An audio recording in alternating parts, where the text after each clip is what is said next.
자, 이 시간에는 지금까지 재무회계 이론 정리한 거 정리 문제 한번 풀어보겠습니다. 이론 실전 문제인데요. 자, 문제 1번. 오늘날 자산의 평가 기준으로서 역사적 원가와 현행 원가 중 어느 것이 더 바람직한가에 대한 논란이 계속되고 있어요. 자, 역사적 원가라는 것은 취득한 원가라고 보시면 되겠고, 현행 원가 하면은 현재 시가라고 보시면 되겠습니다. 그래서 우리가 자산을 재무상태표에 표시할 때 역사적 원가로 표시하느냐, 현행 원가로 표시하느냐를 가지고 어느 것이 더 바람직한가 논란이 있다는 거고요. 이 두 가지 평가 기준을 사용하여 자산 평가를 할 때 결과로서 주어지는 회계 정보는 어떤 특성들에 있어서 서로 절충의 필요가 존재한다고 보겠느냐 하는 것입니다.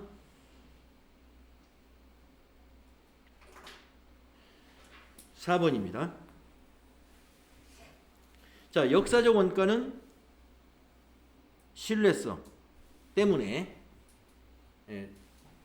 역사적으로 그런 거래가 있었으니까 그러한 평가가 증명을 하죠. 과거에 그 거래가 있었기 때문에.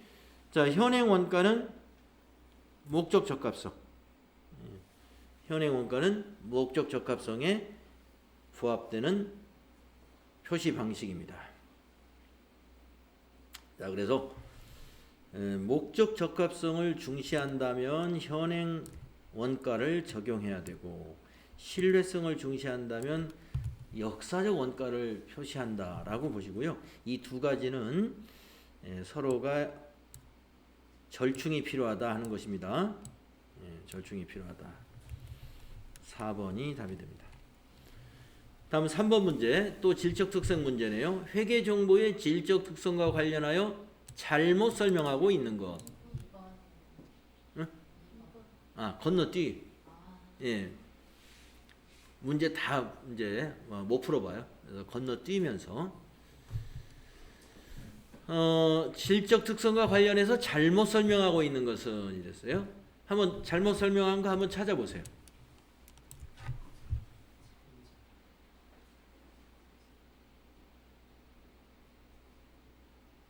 보이죠?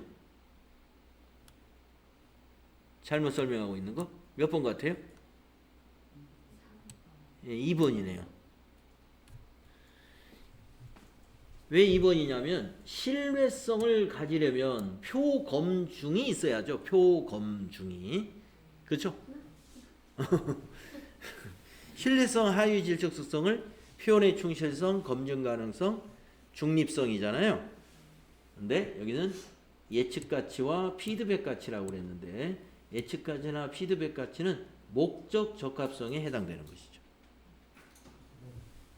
3번은 어떤가요? 표현의 충실성을 확보하기 위해서는 경제적 실질에 따라 회계 처리해야 한다. 네, 사실대로 회계 처리해야 된다. 그래야 표현의 충실성을 확보하는 것이죠. 2번 답입니다.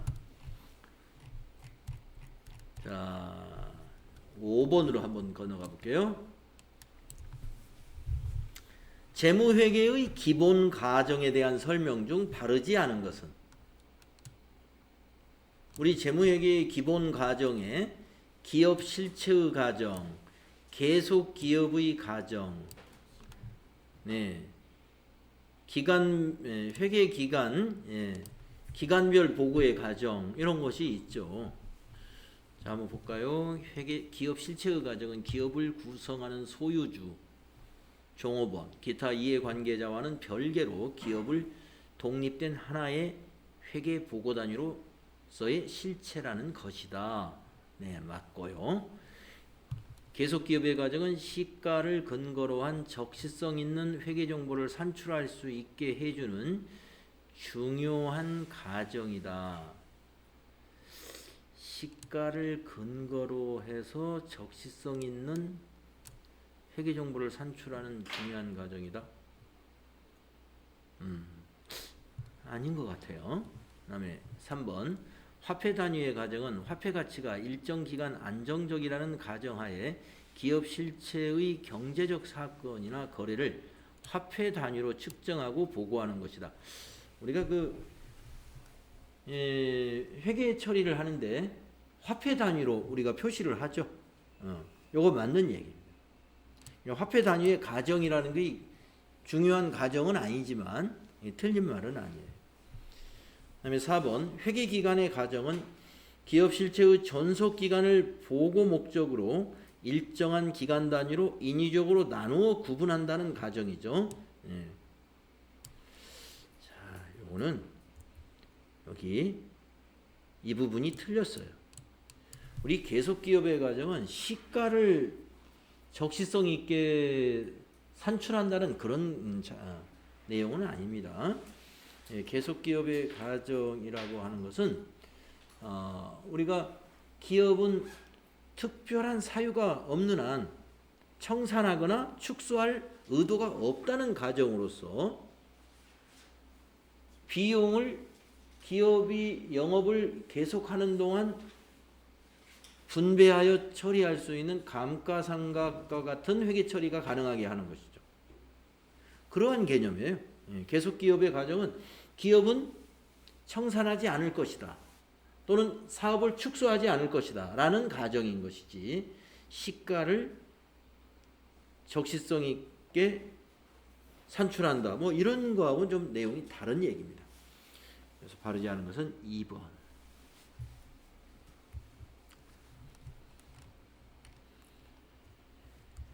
자, 7번 문제 한번 보세요. 당해연도와 과거연도를 비교하는 방식으로 재무제표를 작성하면 높아지는 속성이 있죠? 예, 비교 가능성이 높아진다. 그렇죠. 자, 1번으로 또 갔네요. 요거. 토지의 보유 성격을 따를 때 자산의 분류상 표시할 수 없는 항목이 뭘까요? 이랬습니다. 유형자산? 토지는 유형자산 개정 과목으로 쓸 수 있죠. 네, 쓸 수 있어요. 재고자산 안 될까요? 부동산 매매업은 예, 토지나 건물이 재고자산이 돼요. 부동산 매매업에서는. 예, 무형자산은 될 수가 없네요. 왜냐하면 토지는 유형적인 것이지 무형의 자산이 아니기 때문에 무형자산으로는 분류될 수는 없습니다. 재고자산이 되는 것은 지금 조금 전에 말씀드린 대로 부동산 매매업에서는 토지 건물 같은 것이 재고자산으로, 그래서 무형자산으로는 표시될 수 없다.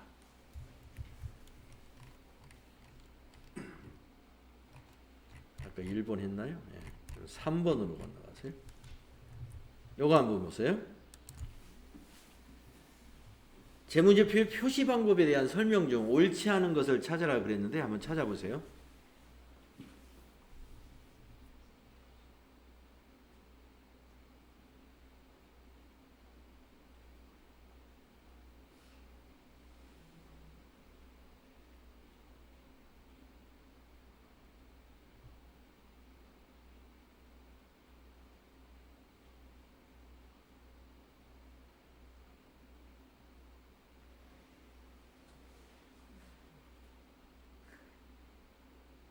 응? 2번 성격이 유사한 항목은 중요성 분류에 따라서 재무제표에 구분하여 표시한다.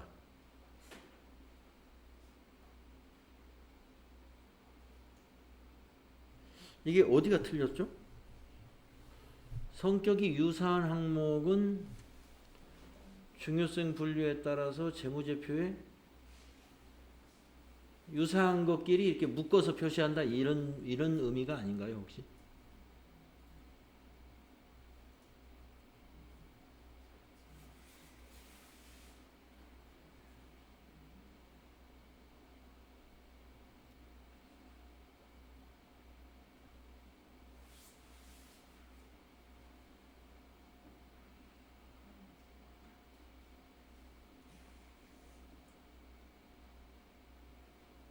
제가 보기엔 4번이 틀렸어요.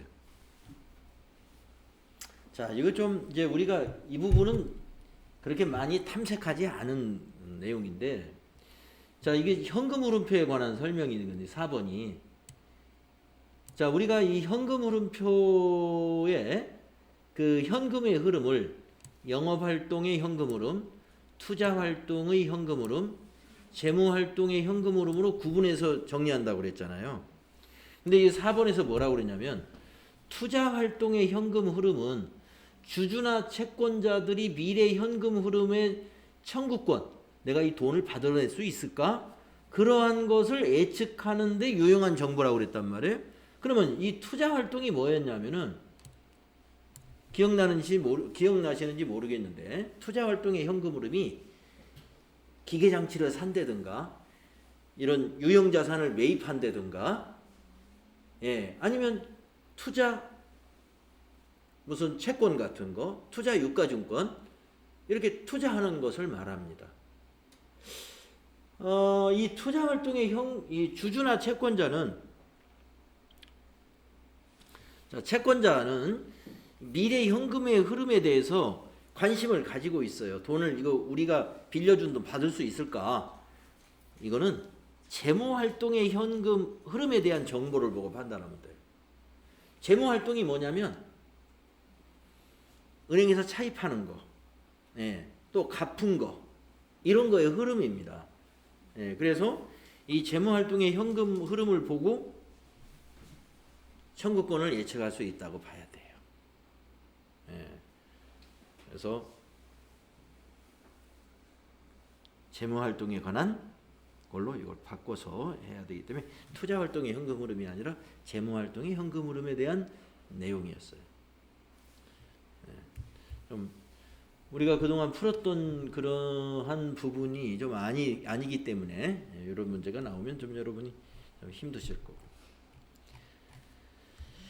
자, 5번은 뭐 그렇게 어려운 내용은 아닌 것 같습니다. 재무제표의 표시에 대한 설명 중 옳은 거 3개가 틀렸다는 건데요.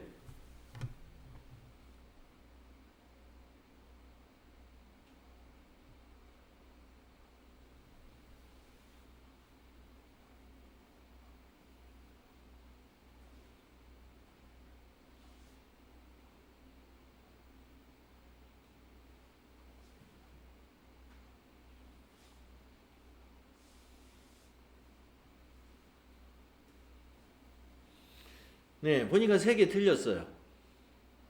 하나가 맞았습니다. 몇 번이 맞았습니다? 2번이 맞았어요. 자, 4번은 어디가 틀렸냐면요. 손익계산서 기본구조에 매출총이익은 나오죠? 예, 영업이익도 나옵니다. 예, 경상이익 없어요. 영업이익 밑에 나오는 게 법인세 차감전 이익이죠. 예, 법인세 차감전 이익. 그리고 그 밑에 이제 당기순이익 나오잖아요. 그래서 이거 틀린 거고. 1번은 아시겠죠? 이 상계하여 표시하는 게 원칙 아니죠. 예, 총액으로 표시하는 게 원칙이에요. 그 다음에 3번은 이제 이 미결산 항목은요, 결산 때 그대로 표시할 수 없습니다. 반드시 없어져야 돼요. 가지급금, 가수금은 원래의 계정 과목으로 대체시켜야지 이 미결산, 그러니까 이게 이제 그 임시 계정이잖아요. 여기 이제 해당되는 게 현금 과부족도 여기에 해당이 되고, 또 가지급금 같은 거 여기 나오네. 가지급금은 가지급금, 가수금, 그 다음에 현금 과부족, 이런 임시 계정들은 꼭 제대로 된 계정 과목으로 대체시켜야지 그걸 그대로 표시할 수 없어요. 그래서 이게 다 틀렸고 3번은 맞았어요. 재고자산의 우리 재고자산의 그 결정, 평가 방법을 무슨 방법으로 했다, 어떤 방법을 사용했다 하는 내용은 재무상태표에는 표시할 수가 없어요. 그렇기 때문에 주석사항으로 그걸 표시해 줍니다. 2번이 맞았어요. 7번도 한번 보세요. 틀린 거 한번 찾아보세요. 유동자산에 대한 설명 중 틀린 거.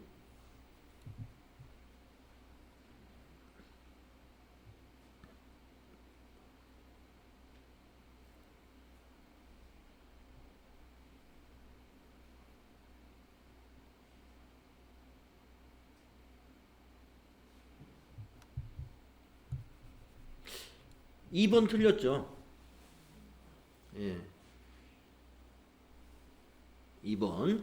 우리 영업주기라, 정상적인 영업주기라는 것은 1년이 초과되는 영업주기도 있을 수 있습니다. 1년을 초과하지 않는다. 이건 잘못된 거예요. 영업주기가 1년 초과하는 영업주기가 그 몇 가지 업종에서 있단 말이에요. 2번이 틀렸어요. 9번. 자본 변동표. 네, 별로 안 다뤄본 문제인데 틀린 것을 찾으라 그랬네요.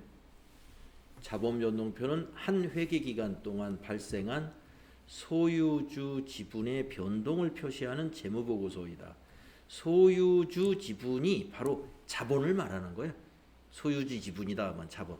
자본의 변동을 나타내는 재무보고서가 자본 변동표. 예, 맞았어요. 그 다음에 2번. 자본금의 변동은 유무상증자와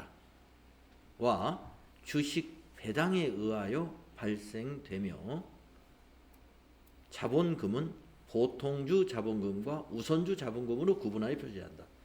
자, 자본금이 변동되려면 맞아요. 예, 증자가 되면 자본금이 변동이 됩니다. 감자가 있어도 자본금이 변동이 됩니다. 예, 주식 배당도 증자에 해당이 돼요. 무상증자에. 그래서 증자, 감자, 주식 배당 이렇게 하면 자본금 변동이 일어나죠. 다음에 3번. 자본잉여금의 변동은 유무상증자. 네, 유무상증자. 네, 결손금의 처리에 의해서 발생하며 주식 발행 초과금과 기타 자본잉여금을 논다.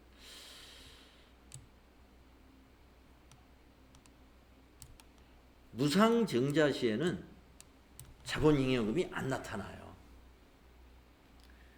우리가 자본잉여금에 증자할 때, 자, 증자할 때 자본잉여금이 뭐가 있어요? 주식발행 초과금이라는 거잖아요. 그렇죠? 증자할 때 액면가보다 높은 금액으로 발행하게 되면은 주식발행 초과금이 발생하죠. 그런데 무상증자라는 게 뭐냐면 돈을 안 받는 거예요. 안 받고 그냥 주식을 주는 거거든요. 이 주식 배당과 똑같아요. 주식 배당과. 그러니까 받는 돈은 없는 거예요. 그러니까 액면가대로 그냥 주는 거니까 주식 발행 초과금이 없습니다. 유상증자 시에는 나올 수 있죠. 유상증자 시. 또 유상감자 시에도 나옵니다. 감자 차익. 그러나 무상감자나 무상증자 때는 자본잉여금이 없습니다. 그러면 4번은요. 자본조정은 주식 할인 발행 차금, 자기주식 감자 차익.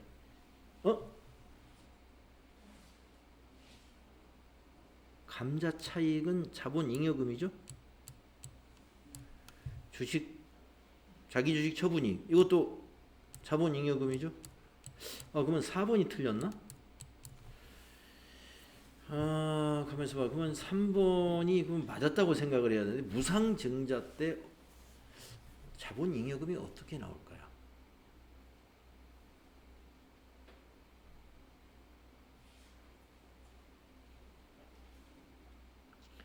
우리가 무상증자를 하면은 주식 배당과 똑같거든요. 자본 이익잉여금을 이 무상증자 분계가 차변의 이익잉여금, 대변의 자본금.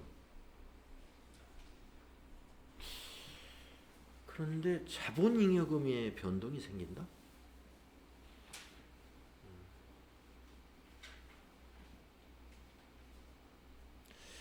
예, 3번도요. 예, 3번도 이 무상증자는 빼야 돼요. 유무상증자가 아니라 유상증자만 하고 무상증자는 이건 빼야 맞는 것입니다. 자, 근데 4번 뭐 명백히 틀렸어요. 3번은 조금 깊이 생각했을 때 이게 틀린 건데 4번에 감자차익 자기주식 처분이익 자본 조정이 아니죠. 자본 잉여금인 것입니다. 네, 그래서 오늘 3, 4번이 다 틀렸네요. 3, 4번이.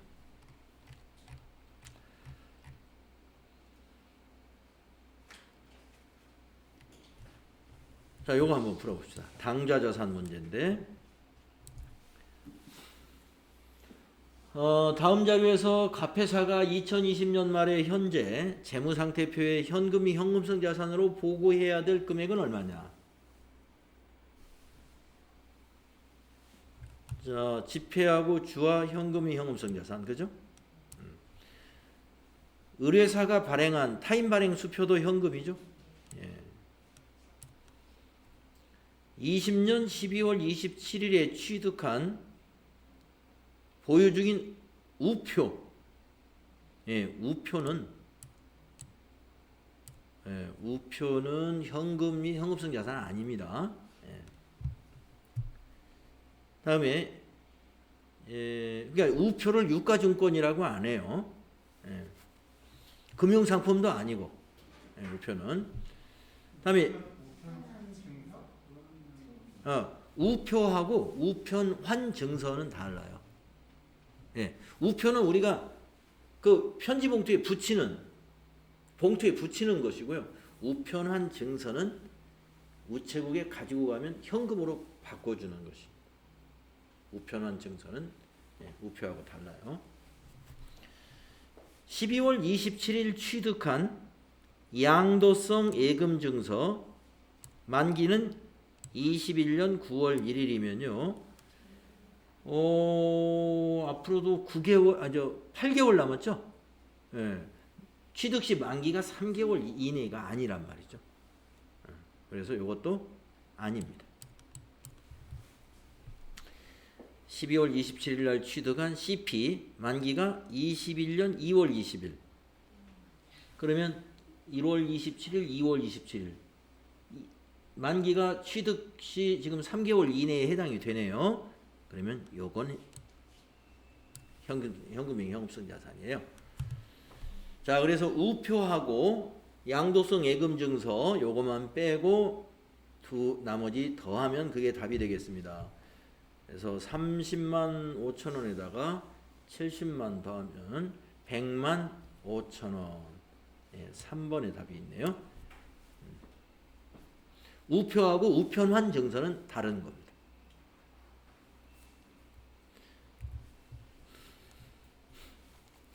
다음에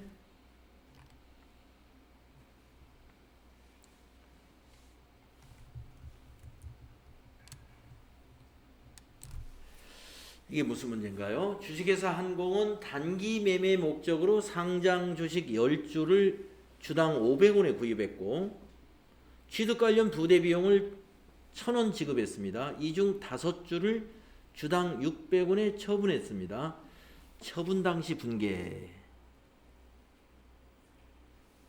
5주 600원에 처분했으니까 현금은 6, 5, 30, 3,000원 들어왔겠네요.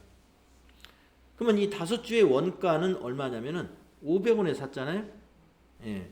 그러니까 5, 25, 2,500원이 되겠네요. 2,500원짜리를 3,000원 받았으니까 500원이 단기 매매증권 처분 이익으로 인식되면 되니까 요거죠. 이 부대 비용은 우리 단기 매매 증권은 이 부대 비용은 취득 원가에 포함이 안 됩니다. 단기에 비용 처리해 버리잖아요. 취득 원가에 포함을 안 시키니까 무시하면 돼요. 만약에 매도 가능 증권이다 하면 요 1,000원을 더해야 돼요. 그러면 500원씩 10주 5,000원에다가 1,000원 더해가지고 6,000원에 10주를 산 거예요. 6,000원에 10주. 그래서 한 주당 5,000원. 6,000원에 10주. 그래서 한 주당 600원에 산 것이 원가가 됩니다. 만약에 매도 가능 증권이었다면. 그런데 단기 매매 증권은 취득 시 부대 비용을 비용 처리해 버리기 때문에 처분 시 회계 처리할 때 그 부대 비용을 취득 원가에 포함시키면 안 되는 거예요.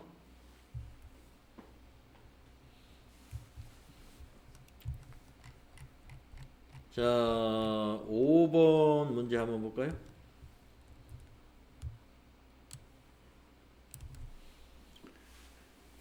주식회사 한국은 여유자금을 단기간 운용하기 위해서 20년 5월 1일에 시장성이 있는 상장 주식을 다음과 같이 매입하였다. 12월 31일 유가증권을 평가할 때 분계는 네, 여러분 그 나중에 결산 처리 시험 보잖아요. 결산 처리 시험 볼 때 이 단기 매매 증권 이게 지금 단기간에 운용하기 위한 것이니까 단기 매매 증권입니다. 단기 매매 증권 평가 문제 한 문제 냈어요. 네. 한 문제 냈습니다. 자, A사 주식은 주당 800원에 매입했고요.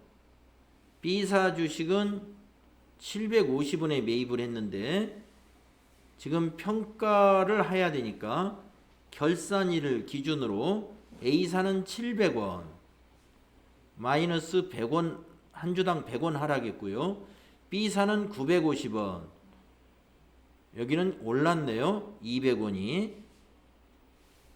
그러면 이제 계산을 해봐야죠. 마이너스 100원 150주. 그러면 50에다가 동그라미 2개 5,000원이 마이너스 났어요.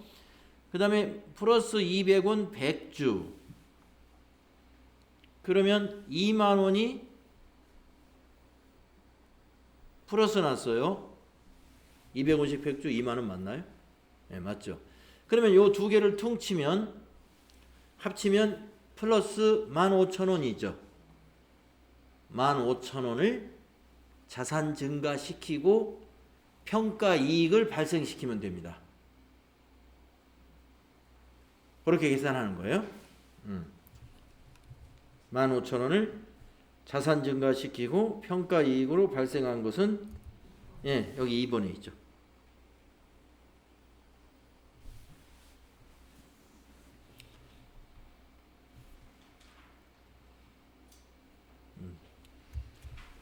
이 정도 문제는 FAT 1급에서도 많이 나오는 그런 문제고요. 와, 이거 되게 말이 긴데. 아이고. 한번 볼까요? 이렇게 길게 설명해. 자, 20년 초에 설립한 주식회사 한국은 모든 제품을 신용으로 판매하고 있어요.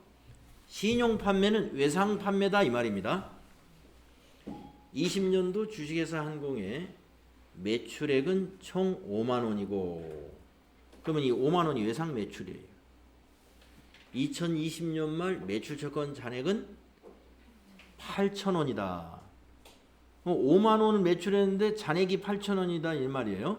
그리고 2020년 5월에 의뢰사에 판매한 매출 채권 500원을 의뢰사가 11월에 파산해서 모두 대손 처리해 버렸어요.